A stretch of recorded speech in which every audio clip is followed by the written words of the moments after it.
গোটা বিপিএলে আলোচনার কেন্দ্রে ছিল ম্যাচ ফিক্সিংয়ের ইস্যু।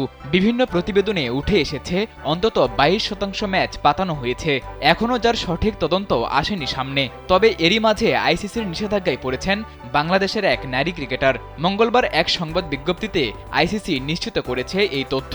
সেই বিজ্ঞপ্তিতে আইসিসি জানিয়েছে, 36 বছর বয়সী এই ক্রিকেটার আইসিসি এন্টি কারাপশন কোডের 5টি ধারা ভঙ্গ করার কথা স্বীকার করেছেন।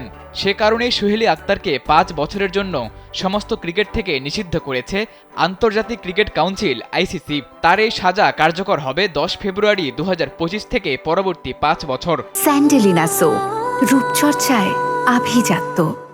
এই সময়ে তিনি ক্রিকেট সংশ্লিষ্ট সকল ধরনের কাজে নিষিদ্ধ থাকবেন। এর আগে তার বিরুদ্ধে অভিযোগ ছিল 2023 সালে দক্ষিণ আফ্রিকায় অনুষ্ঠিত আইসিসি নারী টি-20 বিশ্বকাপের ম্যাচগুলোতে তিনি দুর্নীতির সাথে জড়িত ছিলেন।